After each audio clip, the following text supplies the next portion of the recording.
Good morning, everybody, and welcome to What's Real in Real Estate, where we talk about what's really happening in the real estate market. I'm Ellie Morris with Signature Real Estate Group. I'm thrilled to be with you this morning, and I'm double thrilled to have Casey Smith from FBC Mortgage with me. Casey? Good morning, Ellie. I'm thrilled to be on the Ellie Morris Show myself. I think this is wonderful. Well, let's do what we normally do. We go through the numbers, and I got to tell you, I'm really getting enthused about what's happening. For the first time in my recent memory, we have 1,000 more homes for sale than we sold in the previous 30 days. Good. That's great. So that means we are well over a month's supply, close to a month and a half supply of homes. Right? The numbers we have right now are 3,742 single-family residences available. Folks, 6 months ago, we had 1,500, less than half of that. So that's going to help you buyers a lot. We sold 27, 28. We've been hanging in that 3,000 range, so we're a little lower. We're seeing a little bit of a slowdown, which isn't the worst thing in the world. You know, it was crazy. Oh, it's been very crazy, but those are encouraging numbers so far. We've also got 883 condos, 67 manufactured homes, and so, you know, it really, I say this all the time, but it's the truth. There's never been a better time to buy a home. It's like the old story. When's the best time to plant a tree? 20 years ago. Second best time is today. So, you know, don't miss out. A couple of things in the news I want to bring up I'm excited about. The Sphere got topped. Did you see that? No. The Sphere. Oh, good, they topped it, whatever that means. I guess the outside is complete, and they're going to just finish it up now. Mm-hmm. That is going to be another game changer for Las Vegas. Very much so. Yeah, I'm excited about cool that. Deal. And I'm sorry to say that Brett Musburger's gone. He left the Raiders. The word is he put out a post on Twitter. Didn't say why, but he's no longer the Raiders announcer. I hadn't heard that either. Came out this morning, yeah. He is definitely of retirement age. I wish him well. Yeah, but he was still good. I was enjoying him. He was great. I was really enjoying him. Last thing I want to mention is last night VA Rep had their Skivvies drive. We collected over $1,000 in gift cards and well over 600 pairs of underwear, socks, and then plus a lot of toiletries. Great time. We're going to do it again in September, so stay tuned for that. Now, let's bring on Casey, man. I'm so glad to have you, brother. Really am. Me too, Ellie. Casey and I met at a business expo through the Chamber of Commerce. You were interviewing people. That's right. It was 5-6 years ago. At least.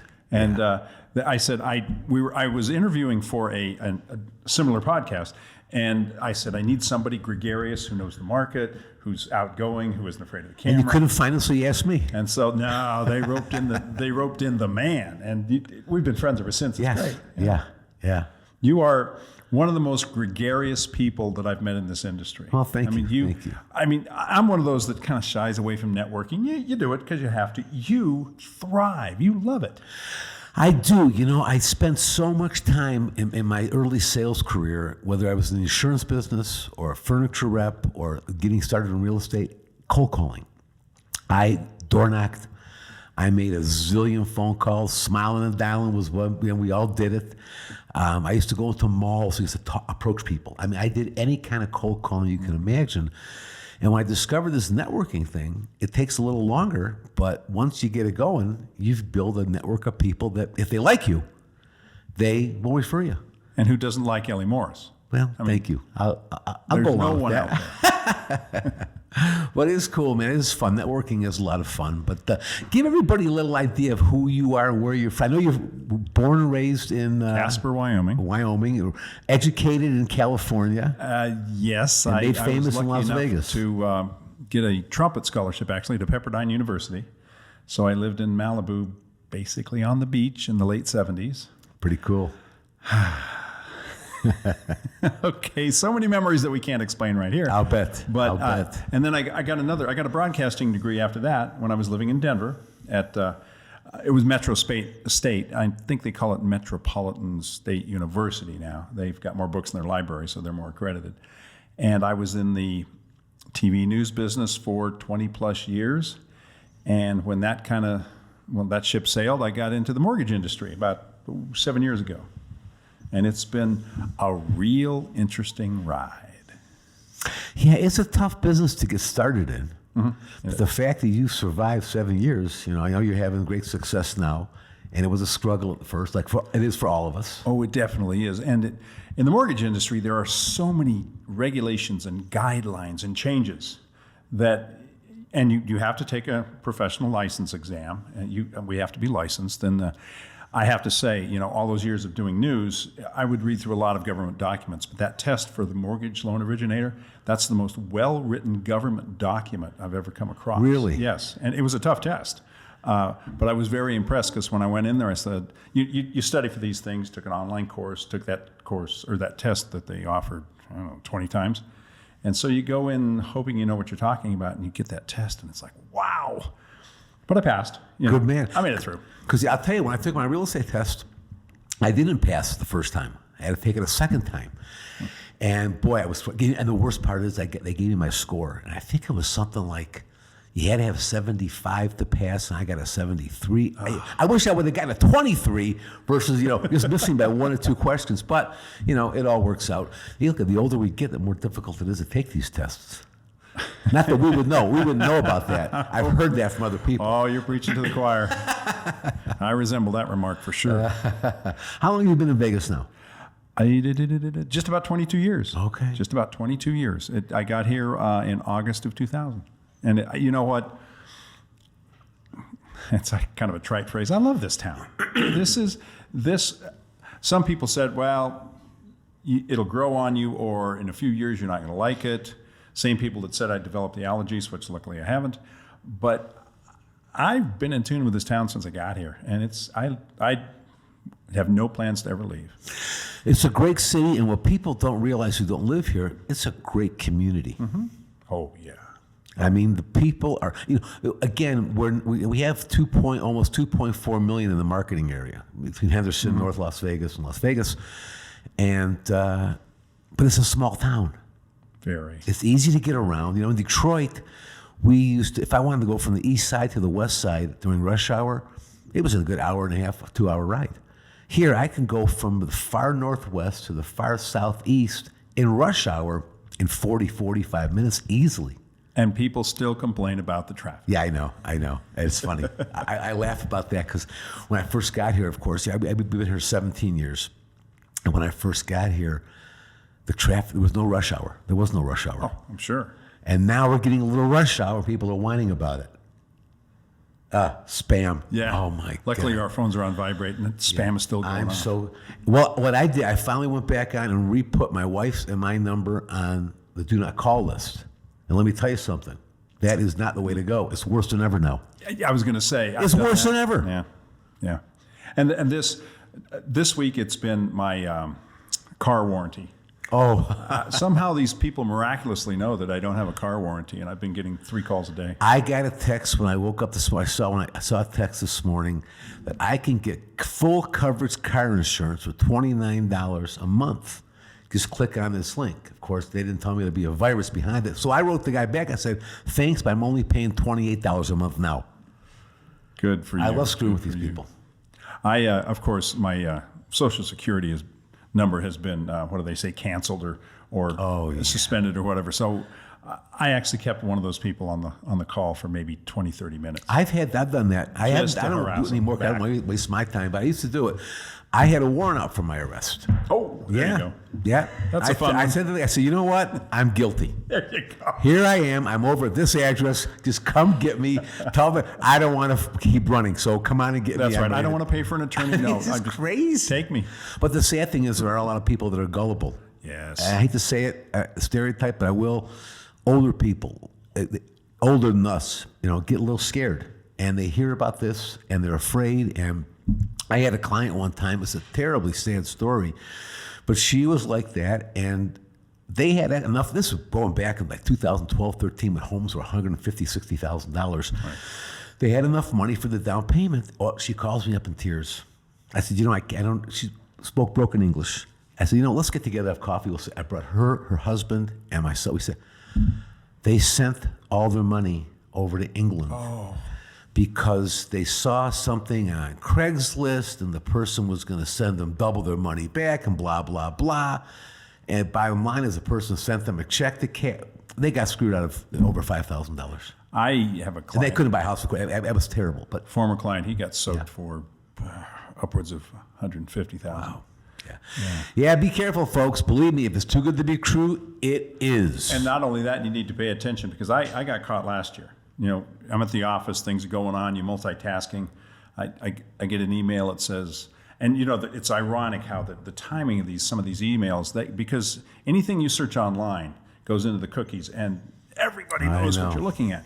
And I can't remember exactly what it was, but it was a product that I was interested in and had been searching maybe 2 days ago. And so I'm doing my work and it comes up on the email, on my personal email, because I've got all these screens going. And I thought, oh yeah, that's what I need. And I clicked it. And as soon as I did it, I went, oh no. Virus? It wasn't a virus, luckily. It wasn't malicious. It was more of a prank. Yeah. But, you know, I shut it down immediately, got IT. Yeah, I don't know if there's anything anymore. I've had a virus come through and it's just crazy. Yeah.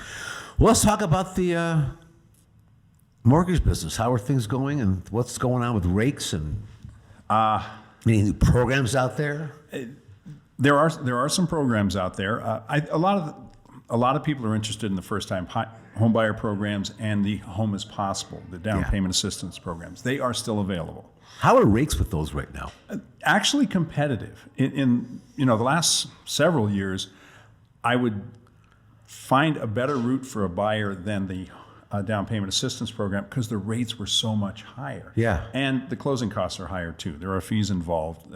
I usually tell somebody, and don't hold me to these numbers, but if it's a 5% grant, then with the fees and everything, you can look at maybe a 3.8% grant. It's still free money, you know, but there's a loss leader effect here. You don't get as much as you think you do. A couple things to. Let's use Home as Possible for an example.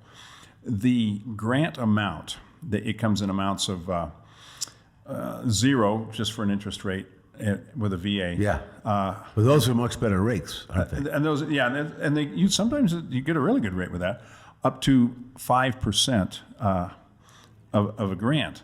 Now it's 5% of the loan amount. It's not 5% of the purchase price, so that's a little lower than people expect right off the bat. Okay, I didn't realize that. Yeah, and then like I say, they take fees out. There's roughly $700 in fees, plus they're usually charged a 0.5 percentage point in origination fee. Right.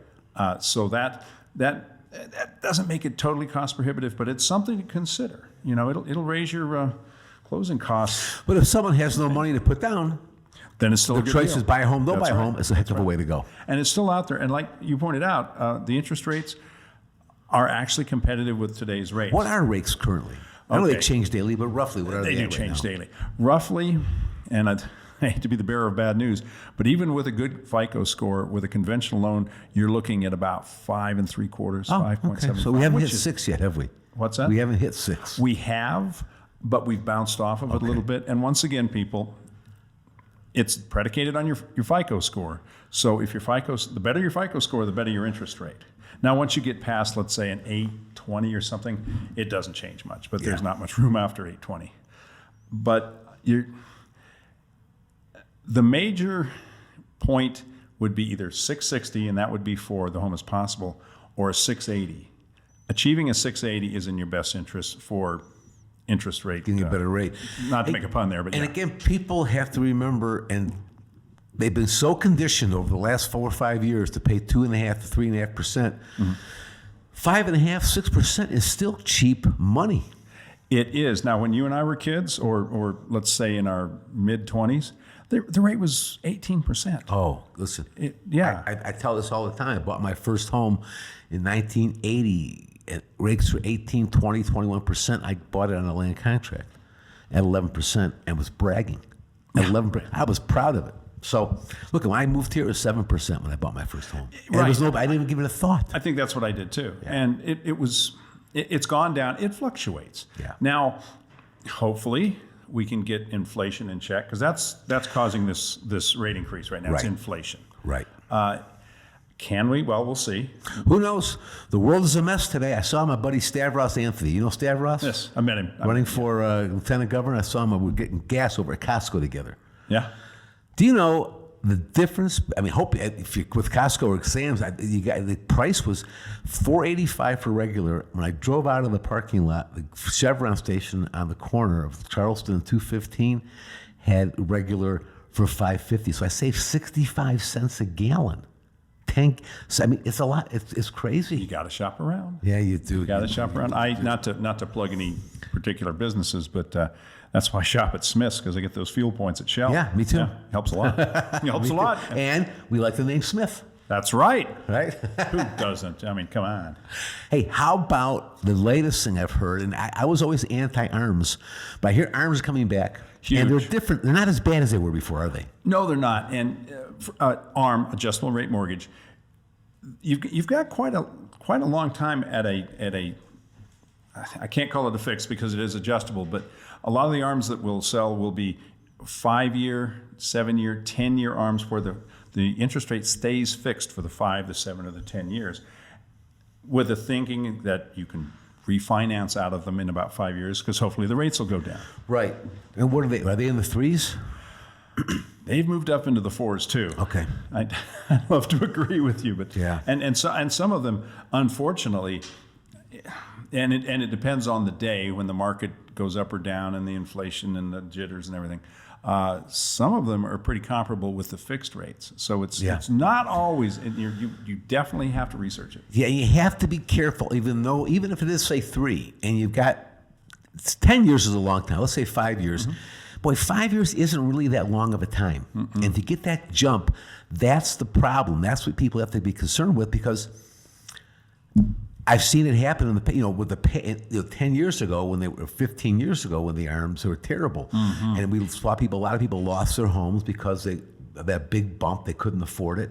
So there is still no certainty that it's going to be you're going to be able to refinance. There's no certainty that what the rates will go up to. Do they give you a cap right now? If it there is a cap, and it depends on the program. I wrote one last month for I think the cap was 2.5%. Okay. It varies with each program. Still not bad. No. If you're at 4.5, so you end up at 7, still not bad. It was a good deal for this borrower. Yeah. I mean, I'll be honest with you. I never recommended an ARM for the first 5-6 years I was doing this, but now it's an option. People need to sit down and figure out, first of all, how long they want to be in the home. Yeah. A lot. What's the average? 7.5 years? I think it used to be that. I think it's gone down. I think Really? it's closer to 5 to 6 years now. Okay, so if you're planning on moving in and then moving up or downsizing or what have you, whatever your need is, you need to calculate that into your interest shopping, I should say, because sometimes a fixed rate is great for people. Sometimes maybe an adjustable is. Yeah, no, there's no doubt about it. It's a tough, it's a crazy time, an uncertain time right now, and we do the best we can with what we have to work with. Well, and so I'll ask you a question: how are home prices? They're not increasing as fast as they were. Okay. That's the best I could tell you. They're not. Okay. It reminds me of the old joke where this guy is a real son of a gun. I mean, no one liked the guy at all. He just was a rotten guy, and he passed away. And at his funeral, the guy giving the eulogy said, "Is there anybody who can have something nice to say about Joe?" And it's quiet. No one says a word. The guy was a jerk. And finally, someone stands up and says, "Well, his brother was worse." And that's the best thing I can tell you about appreciation right now. It's still crazy, but it's not as bad as it was, a couple months And you know ago. what I'm finding? That we're getting more offers accepted where they're not having to do these crazy $20,000, $30,000, $40,000 over appraisal value. Yeah, I'm seeing that too, and that is a big difference. That really bothered me because a lot of my business is veterans, and a lot of our veterans and members of the military just don't have the extra $10,000 or $15,000. So it just really grinded my cakes. And here's a person who goes serves our country, risks their lives, gives us all they've got, and they can't buy a house. Right. It's ridiculous. Me too. And I also worry about the ones who are still serving. That if they come in and buy a house and spend that much money, and then what if they're deployed elsewhere? Yep. There's always there is a risk. Well, there's a risk involved whenever you buy a house, of course. But you're right. There needs to be a little bit more of a safeguard for the people. Yeah. So it seems like we're seeing a slowdown in sales slightly, we're also seeing a slowdown in appreciation. So if it continues this way, it'd be good. We've gotten. We're still a very affordable city to live in. Comparatively, sure. But prices are getting a little crazy, and hopefully they'll slow down. I don't see any sign at all of any kind of dip or crash. Well, this isn't scientific by any means, but look at how many apartments they're building right now. Yeah, we need you that. You can't throw a rock anywhere without hitting a construction zone. Thank goodness, because rental rates are ridiculous. Yeah. They've gone off the charts. I got a call from a buddy of mine's brother. I know this guy too. Nice guy, renting. They just raised his rate from $1,600 to $2,200. Whoa. He can't afford it. Oh, of course not. Sadly, his credit's a mess. He can't afford. He's in a bad situation now. He's moving in with his brother for a while, but it's ridiculous. It's a tough situation because I've been a landlord before, years ago. Don't do it anymore. When the pandemic hit and suddenly there was the forbearance on rents and mortgages, and a lot of these landlords, especially the mom and pops, we'll call them, they took it in the shorts, and that's about as gently as I can say. So we're all hoping things are going in the right. We're seeing things going in the right direction. Hopefully they'll continue, and that's the best we can. Listen, how can somebody get a hold of you if they want to talk about a mortgage? Piece of cake. 702-581-8450. Just Google Casey Smith. I work at FBC Mortgage. I have a Facebook page. I have several, but one of them is specifically designated for FBC Mortgage. I usually am the first one that pops up when you Google FBC Mortgage, so try that. Okay, good. But I answer my phone. Yeah, I know you do. You sure do. And you put out those great bombs. Those videos. The videos? They're great, man. You do a great job with those. Well, thank you. Let's talk about that. Let's go back to your old days in the newscaster. Okay. You worked for Channel 13? Well, I got here on Channel 8. Okay. I worked for Channel 8 for 6 years. You did the morning news? I did the morning news. And then I worked for Channel 13 for 8 years. Oh, it's starting to blend in. There's a clause in broadcasting contracts, non-compete clauses. So if you leave one station, you have to sit out off the air for a year. Wow. So I sat out from August 2006 to August 2007. Channel 13, though, thankfully, they hired me on and gave me the title of executive producer. So I was drawing a paycheck for the year. Oh, okay, that's good. So that was nice. That was nice. That was a very good break. And then I was there on the air August 2007 till the end of 2014. What's some of your any wild stories you can share? There are several. Good and bad. I remember being on the air September 11th, 2001. Okay. That was we were in commercial. And the producer gets in our ear and says, there's something going on in New York, and we're going to put up a live shot of the World Trade Center. And they put it up, and we started talking about what we were seeing, and said, sure enough, there's a gaping hole in one of the towers. Yeah.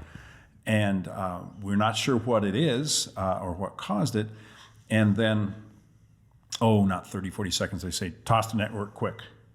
Okay, so we toss the network. They're basically saying the same thing. And then you see the second plane hit the tower. Yeah, I had a breakfast meeting. The guy didn't show up, so I went and had breakfast myself. I'm watching it, and I didn't know just what was happening, but they had the TVs on, and while I'm sitting there, I actually saw that second plane go into the World Trade Center. It was wild. I turned to my co-anchor and said, the world just changed. And that was, that of course, was probably the one of the darkest moments I can remember on the air. But there were plenty of good times. The amount of personalities, both political, entertainment-wise, business-wise, that come through Las Vegas on a daily basis is astounding. Yeah. And between the interviews I did on 8 and 13 here, it's incredible. I mean, I really never met anybody I didn't like. Now, I had some favorites. Smokey Robinson is one of the nicest human beings on the planet. So is Ben Vereen. I did one. I did several with people that are very, very memorable. And it just, Leslie Nielsen was so funny. Oh, I'll bet. He was pushing, we're getting a little inside baseball here, but if you've seen the movie Thunderball, where they have those underwater propulsion units, well, he was working for a company that made mini ones, okay? And the executive producer had forgotten to pencil him in, and so we didn't know he was coming. So they said, you got to do this really quick. So I had like 30 seconds to talk to him before we started. And I said, so what's this all about? He goes, I have no idea. Let's talk about it. Yeah. And at one point you say, can I call you Shirley? And then he goes into his stuff. And, so all the airport I mean, stuff. it was a serious actor Yeah. who all of a sudden became this great classic comedic actor, and he was just fantastic. Oh, yeah, yeah. And people like that all the time. It was just amazing. And some of the comedians, ironically, and I won't name names because when you do morning television, you always run the risk of having them be out all night and then show up for their interview having not been to bed or having breakfast or sobering up, I'll just say it. And it's kind of amazing. Some of the comedians would come in, and I think by nature, some of them are very morose. They was very quiet, very, I can think of two in particular where I thought, oh boy, I'm in trouble here. As soon as the camera turns on, boom, They were on. they're there. They're entertainers. Right there. And so I got to work with a lot of professionals. It was a lot of fun. Yeah, I'll bet it was, man. And then I remember we used to watch you on Nevada Weekly. Nevada Week, that's Nevada right. Week. I did a 6-month stint for PBS. I launched the show Nevada Week, right? And the reason I didn't stay there is because the mortgage business started taking off. And that was a part-time gig. And it just became, well, I had to sleep sometime. And every once in a while, your wife wants to, meet you again. So something had to give. Yeah, no doubt about it. You must have met some interesting, and I would say I hate to use the word nasty, but not such nice people in the political arena. Yeah, Or actually, there limited were a to few. politics, probably in both. There were a few, and I have to say that I can't think of anyone. I can think of a couple who were pretty were a little bit caustic, but I personally there wasn't anyone that treated me with outright disrespect. Good. And part of the game is that I was asking questions that made them feel very uncomfortable. And it because it was my job, Right. But I always tried to be heavy-handed, or excuse me, not be heavy-handed. I tried to be even-handed, because the news business has changed a lot. Let me just say that. But even when I got off the air, nobody knew my politics, because I asked the same questions of both sides, and every once in a while somebody didn't want to answer the question. Well, you and I, we had a conversation a while back when we first met for coffee at a Starbucks. I'll never forget this. And I tell this story to people because you're a newscaster. You're a trained newscaster. You were brought up in the newscast. You're a newscaster. Mm-hmm. You're not just a guy that gets a show and gives his opinion. Right, yeah, But yeah. those people bother you, don't they? Yes, they do. Well, okay. Now, there's a difference between a journalist and a commentator. If that's your gig, if you're a commentator, that's fine. They spout their opinion, they do whatever. That's. But when they protected sit by the behind a news Constitution and desk and do it, But it's with a deceiving, newscast, isn't it? It's not. They're not supposed to do that. One of the things that I tried, and I just said it. One of the things that I tried never to do was use the word "I" on the air. Very, very rarely, because it's not. It was never about me. And it shouldn't be about the journalists. Commentators, that's a different ballgame. But the journalists, and I don't remember who exactly coined the phrase, but we report, you decide. That's the way That's it the way should it's be. supposed to be. That's But the it's way not that way today anymore. It doesn't seem to be. And now I need to differentiate here because we're not talking necessarily about your local anchors here. I mean, No, I'm talking about the national news, cable. CNN, Yeah. Fox, MSNBC, Yeah, right. Those types of. Our affiliates here, 13, 8, Yeah. 3, who have I left out? 5. They don't espouse their opinion that often. In fact, rarely, I think. But yeah, you get some of these so-called journalists on the cable station, and it gets a little hairy. And also, you'd be surprised because some of my good friends that I've worked with, and I'll even name the network on Fox, they're not flaming conservatives. You'd be surprised how many crossover nonpartisans are on both networks. I know people on CNN too that I've worked with, and they've done a really good job. The strictly news gathering organization or sectors of those organizations are usually.